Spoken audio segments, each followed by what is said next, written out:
Hi everybody. I bet you've wanted to make your own pizza, but you're a little intimidated. So you go to the store and you get their pizza dough, but it never tastes quite right. It's not thin and crispy. That's the kind of crust that I like, because I'm a New Yorker. All right, so here's how we're gonna make a nice, thin, crispy pizza. Trust me, when you make this, you're never buying store-bought again. First thing you do is you get a packet of yeast, and you get yourself one of these. This is the greatest device ever. You stick the yeast into the bowl, put about half a cup of warm water. Let's get in there and show everybody what we're doing here. Half a cup of warm water, and then use half a cup of bread flour. You can get it right at Publix or whatever your grocery store is. I live in Florida now, so that's where we go. And then you mix it together, and you're just gonna give it a little stir like that, and you're gonna let it sit there for about a half an hour. Okay, so this is what you should have after about a half an hour. You can see the little bubbles. That's great. That's exactly what you want. So the next thing we're going to do is we're going to add 3 cups, about 3.5 cups of bread flour. Then we're going to add about 3/4 cup of cold water. Put your dough hook on.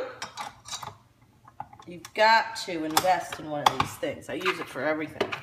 And then I'm going to add a little olive oil. I got this olive oil when I went on a recent trip to Tuscany. It's so delicious. I love it. You can use any olive oil. You don't have to use that. And then I throw in some black pepper. Nice fresh black pepper.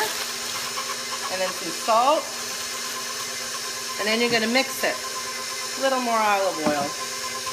And that's a dough kneader, and it's going to knead the dough. This is the pizza dough, and if it's a little bit too wet, add a little more flour.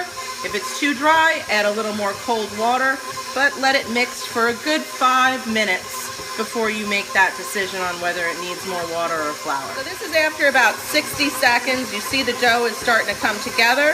This is exactly what you want. And this is exactly what it should look like. Let it work. Give it about 3 to 5 minutes. It doesn't take long at all. All right, while you're waiting for the dough to mix up, take a little olive oil and rub it along the bottom of a big glass bowl.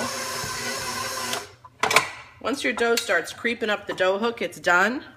See that? It's perfect. I put it on the bottom of the bowl, get a little of that olive oil in,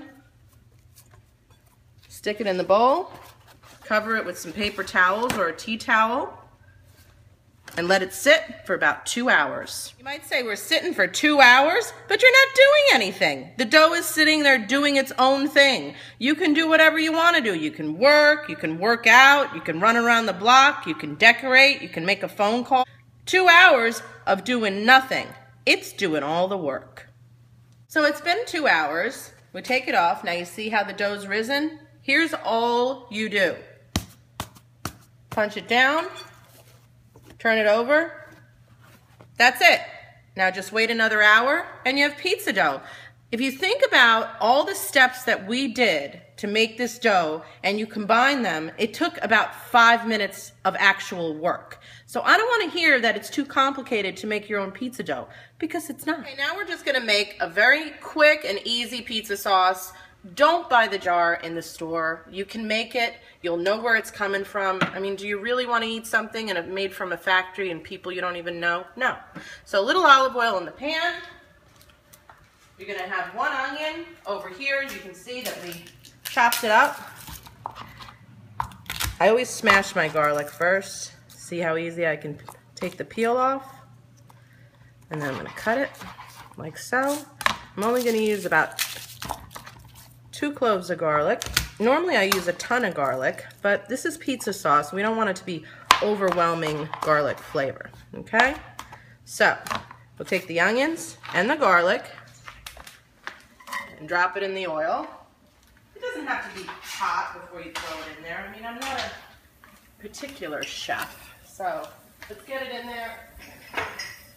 Give it a little stir, and if you're like me, you grow a lot of herbs. Over here I've got some fresh oregano, so I'm just going to grab a little oregano.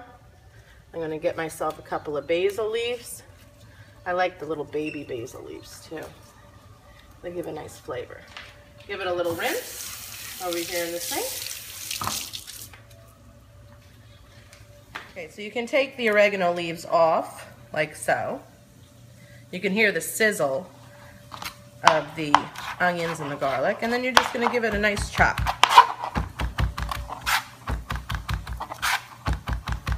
Now, it's not easy to chop wet herbs, but it's a pizza sauce. We're not being judged here. Throw it in. I always like to have a little bit of the oils render from the fresh herbs when I make any sauce. I think that that's, oops, I gave you a secret. I'm not supposed to do that. I like to put my tomatoes, I use Hunt's tomatoes. It's the only tomato I like. I don't know why. I do. So unless I make it myself, I use Hunt's. I'm gonna go ahead and puree that. And we got our paste. Onions and the garlic. You can see that it's a nice simmer. I add a little more olive oil. And now I'm gonna fry up some paste. Again, I use Hunt's. You use what you like. You go ahead and you kind of, what's that? Cook a little bit in there. I mean, a lot of people believe you have to cook the paste. You don't. It really doesn't make a difference. Throw in the sauce. I use 2 cans because you can freeze it and you can use it for another time. And again, I want you to look at how much time this takes. It's nothing. Throw that in there, turn it on.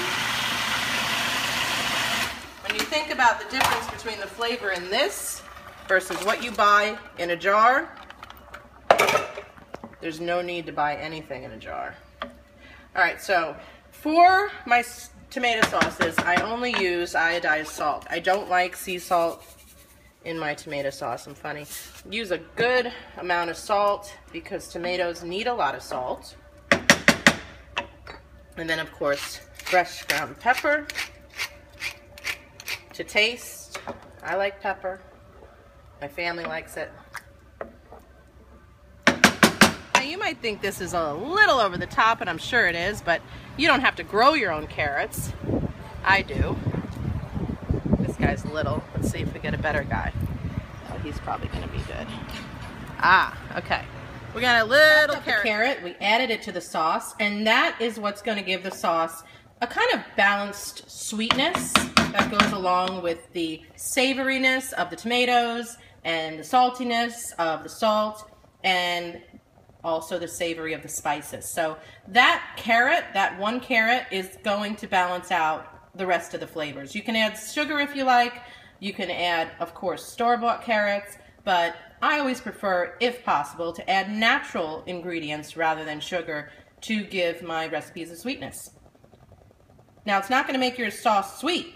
It's just going to balance the flavors. Trust me. I have this great board that I bought, and it's called a kneading board. So you can see that it has this little lip over here, so when I'm kneading dough, it doesn't roll off, and it has a lip on the bottom of the counter. You can see here that it can't be pushed around. So this is a really good cutting board. I actually got it on Amazon for about 30 bucks. Next, we're going to check our dough. You don't need pizza dough. Not need like N-E-E-D, but need like K-N-E-A-D. We're going to take the dough.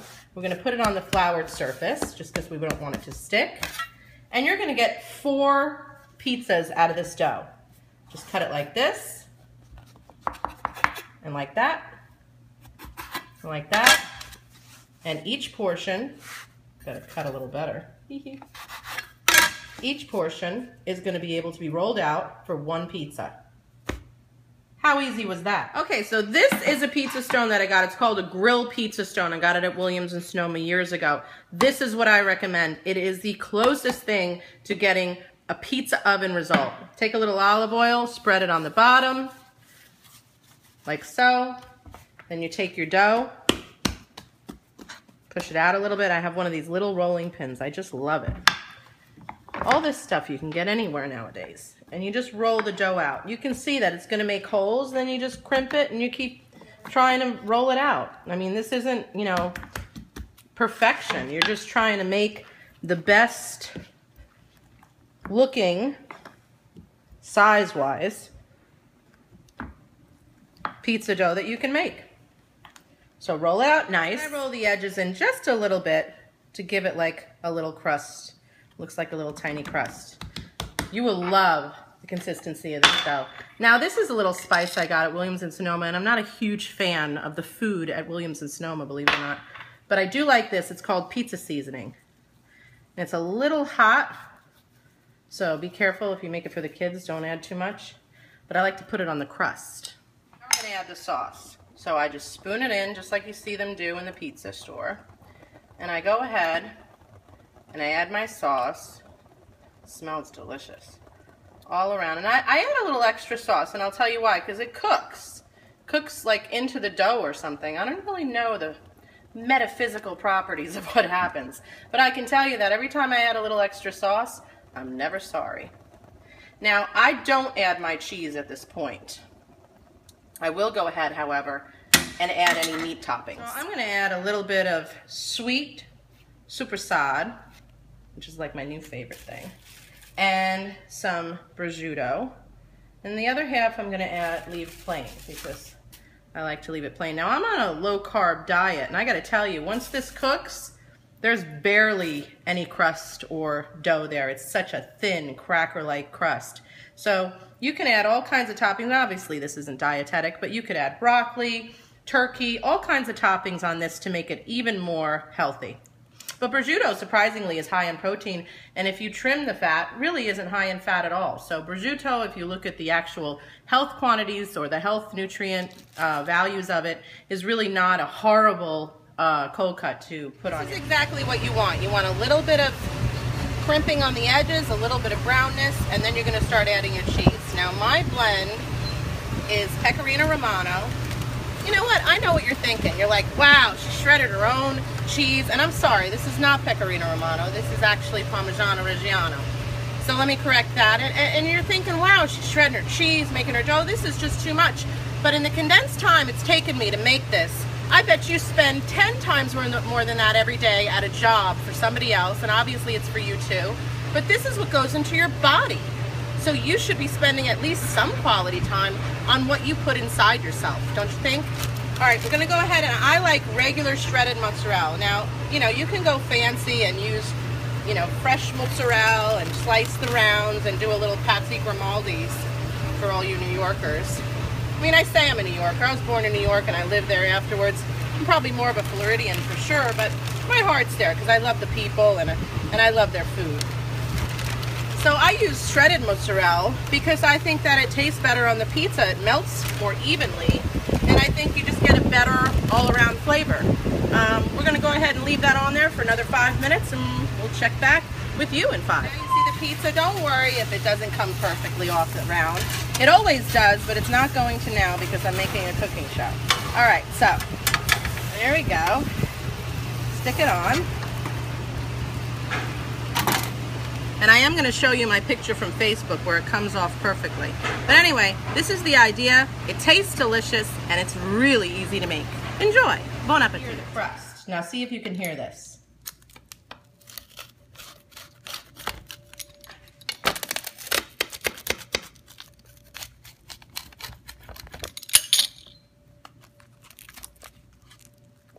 Look at that.